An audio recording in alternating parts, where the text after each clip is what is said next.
आदरणीय हरियाणा जी,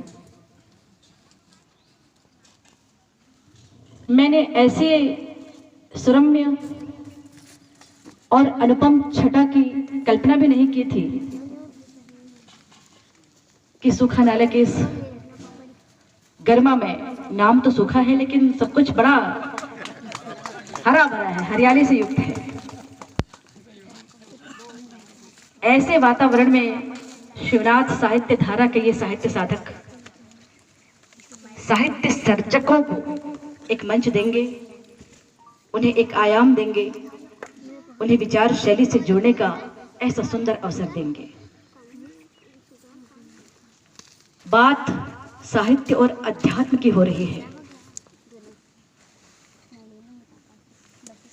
इस वातावरण को देखते हुए मैं बैठे बैठे कल्पना ही कर रही थी कि जिन महामनीषियों ने आध्यात्मिक चेतना को जागृत करने की दिशा में स्वयं को समर्पित किया होगा, वे आगे बढ़े होंगे, तो निश्चित रूप से वे ऐसी ही नैसर्गिक प्राकृतिक वातावरण की तलाश में रहे होंगे और ऐसे वातावरण से स्वयं को उन्होंने स्थापित भी किया होगा। और ये बड़े गर्व की बात है कि ऐसे ही नैसर्गिक और प्राकृतिक वातावरण में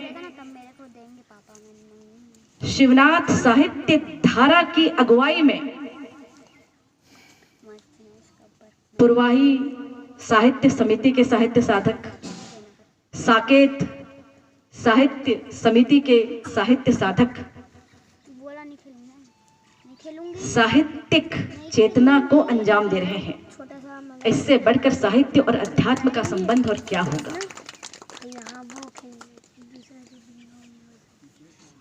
मैं बहुत बहुत बधाई देना चाहती हूँ शिवनाथ साहित्य धारा के आयोजकों को, जिनके मन में ऐसी दिव्य चेतना जागी है, ऐसे विषय पर चर्चा करने की प्रेरणा जागी है। हम सब जीवन में बहुत से परिवर्तनों के दौर से गुजर रहे हैं। हमारे जीवन में परिवर्तन, समाज में परिवर्तन, विश्व में परिवर्तन, और ये परिवर्तन इसलिए कि हमारी मानसिकता ही स्थायी नहीं बन पा रही है। और स्थायी नहीं हो पाने का सबसे बड़ा कारण हमने वर्तमान वैज्ञानिक उपलब्धता को ही सर्वस्व मान लिया है और इसी के साथ अपने जीवन को जोड़ते हुए, अपनी भावना को जोड़ते हुए निरंतर परिवर्तनशीलता के प्रवाह में प्रवाहित होते चले जा रहे हैं। ये उपलब्धियां,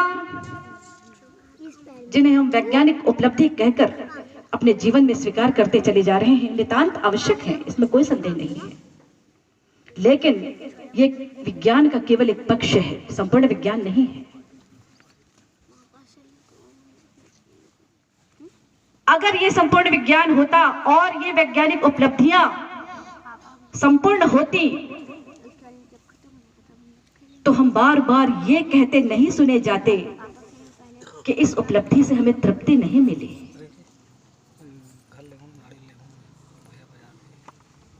तृप्ति नहीं मिली, इसलिए इच्छाएं अगले क्रम के लिए बलवती हो जाती हैं।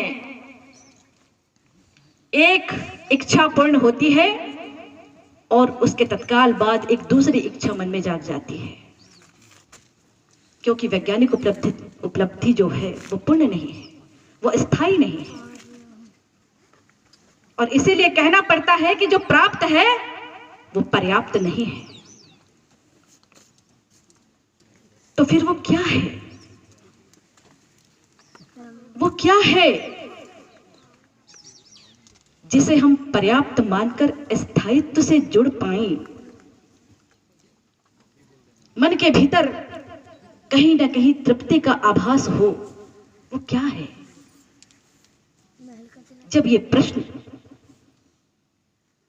विज्ञान की एकांकिकता से थोड़ा सा अलग हटकर विज्ञान की एक पक्षता से थोड़ा सा अलग हटकर हमारे मन में उत्पन्न होता है,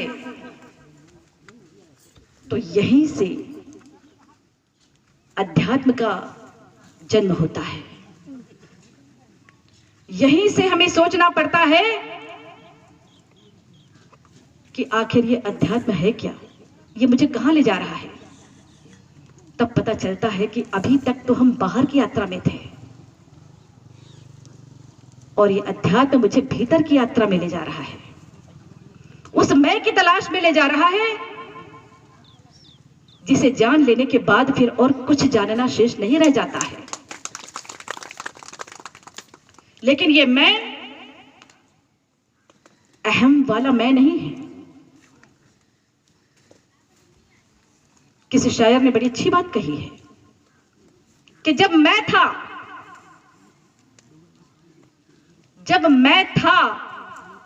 तो खुदा न था, जब मैं था तो खुदा न था, मैं ना होता तो खुदा होता, मैं ना होता तो खुदा होता। अरे मुझको मारा मेरे होने ने, मैं ना होता तो क्या होता। मुझको मारा मेरे होने ने, मैं ना होता तो क्या होता। अध्यात्म हमें इसी मैं से बचाकर अपने भीतर के मैं की यात्रा कराना चाहता है। अध्यात्म आत्मा के अनुसंधान से हमें जोड़ता है। अध्यात्म आत्मा की प्रयोगशाला है। अध्यात्म आत्मिक चेतना को जागृत करने की दिशा में पहल करने का हमारे लिए एक सशक्त माध्यम है। उस मैं को जान लेने के बाद हमें हमारे वास्तविक अस्तित्व का ज्ञान होता है, हमें हमारी सत्यता का ज्ञान होता है। और जब ये वास्तविकता सत्यता का आभास हमें हो जाता है, तब हम मनुष्य मात्र को अपने जैसा ही मानकर पर दुख कातरता की भावना से जुड़ जाते हैं। जैसे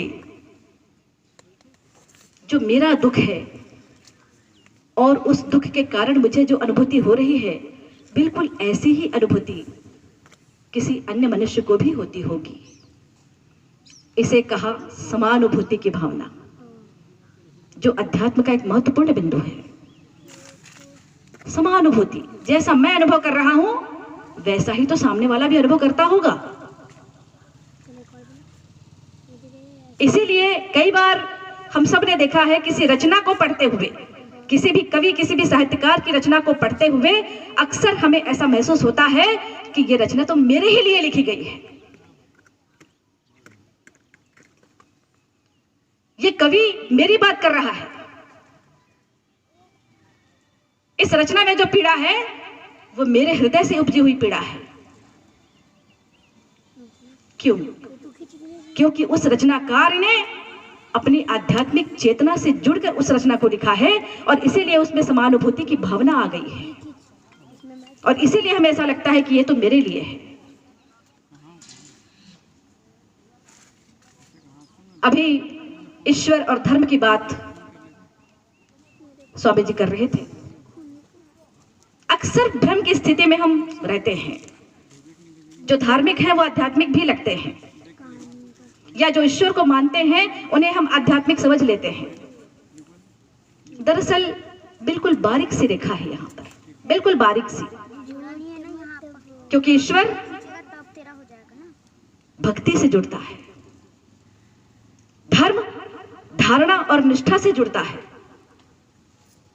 लेकिन अध्यात्म आत्मा के अनुसंधान से जुड़ता है, आत्मा की खोज से जुड़ता है, आत्मा की वास्तविकता को जान लेने के संदर्भ से जुड़ता है। और जब ये आध्यात्मिक चेतना जागृत हो जाती है, तब ये एहसास होता है कि मेरे हृदय में जो भावना जागृत हो रही है उसे किस तरह से मैं अभिव्यक्त कर पाऊं। हमारे मनुष्यों ने यही तो किया है। अगर ऐसा नहीं होता तो ये वेद, ऋग्वेद और तमाम जो धर्म ग्रंथ हैं वो आज हमारे सामने नहीं होते। यहीं से साहित्य का जन्म हो जाता है। साहित्य आध्यात्मिक चेतना से जुड़कर ही अपने अस्तित्व को साबित कर पाता है। अगर साहित्य अध्यात्म से न जुड़े तो साहित्य शब्दों का जाल भर रह जाएगा, उस साहित्य में आत्मा का निवास नहीं होगा।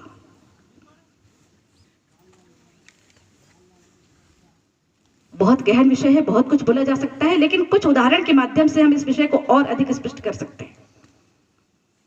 मध्यकाल की बात करें,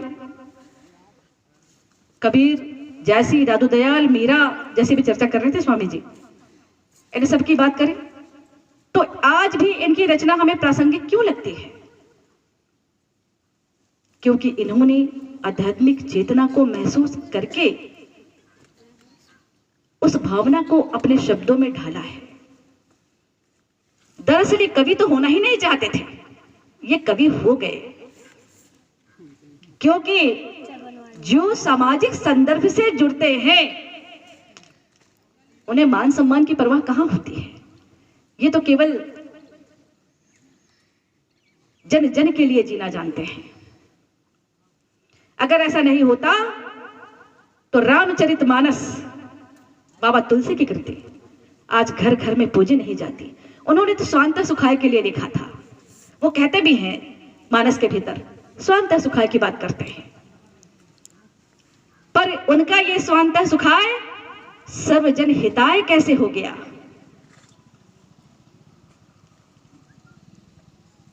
आधुनिक काल की बात करें, चलिए भक्ति काल के दौर में भक्ति का एक सुरम्य वातावरण था, प्रभाव पड़ा होगा निश्चित रूप से। हम आधुनिक काल का उदाहरण ले लेते हैं। महादेवी, प्रसाद, गुप्त जी, निराला, ऐसे अनेक रचनाकार। महादेवी वर्मा तो एक स्थान पर स्वयं लिखती है कि अगर मेरी कविता में अध्यात्म नहीं होता तो मेरी कविता में जीवंतता भी नहीं होती। इसीलिए वो कहती है, मधुर मधुर मेरे दीपक जल, प्रियतम का पथ आलोकित कर। कौन है ये प्रियतम? किसका पथ आलोकित करना चाहती है महादेवी? यही आध्यात्मिक यात्रा का सोपान है।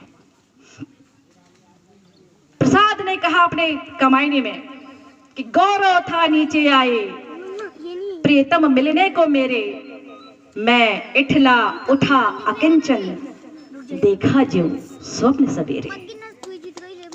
किस प्रियतम की प्रतीक्षा में है प्रसाद जी? बस यहीं से उनका आध्यात्म शुरू होता है। मैथिली शरण गुप्त की बात करें तो अपनी राष्ट्रीय चेतना के माध्यम से उन्होंने आध्यात्मिक संदर्भ को ही तो प्रस्तुत किया अपनी रचना में। पंत की बात करें, द्रुत झरो जगत के जीर्ण पत्र।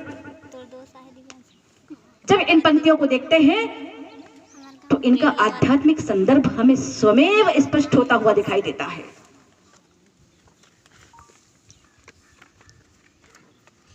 यह अवश्य हो सकता है कि इन सभी रचनाकारों की आध्यात्मिकता का अपना अपना क्षेत्र था। मुक्ति बोध का अपना क्षेत्र था, अज्ञेय जी का अपना क्षेत्र था, लेकिन कहीं ना कहीं ये आध्यात्मिक चेतना से अवश्य जुड़े रहे, क्योंकि अगर अध्यात्म को साहित्य का अवलंबन नहीं मिलेगा तो अध्यात्म अनुभूति तो हो सकता है, पर अभिव्यक्ति की दृष्टि से वो एकांगी हो जाएगा। इसी तरह साहित्य में अगर अध्यात्म का समावेश नहीं होगा तो साहित्य केवल शब्दजाल रह जाएगा, उस शब्द में सार्थकता का अभाव हमें नजर आएगा। इसलिए अगर बहुत ही सार गर्भित शब्दों में हम कहें तो कह सकते हैं कि साहित्य और अध्यात्म दोनों ही एक दूसरे के पूरक हैं और दोनों का एक दूसरे के बिना अस्तित्व कहीं ना कहीं एकांगी प्रतीत होता है। इस गौरवशाली वातावरण को नमन करते हुए और साहित्य अध्यात्म जैसे गहन विषय पर चिंतन प्रक्रिया से जुड़ते हुए मैं और अभी अपने विचारकों को सुनने की इच्छा रखती हूँ। आप सभी ने मुझे बहुत ही आत्मीयतापूर्वक सुना है, प्रेरणा दी है, इतनी देर तक बोलते रहने के लिए प्रोत्साहन दिया है। इसके लिए आप सभी का आभार मानते हुए, आप सभी को धन्यवाद ज्ञापित करते हुए अपने वाणी को मैं यहीं पर विराम देती हूँ। बहुत बहुत धन्यवाद।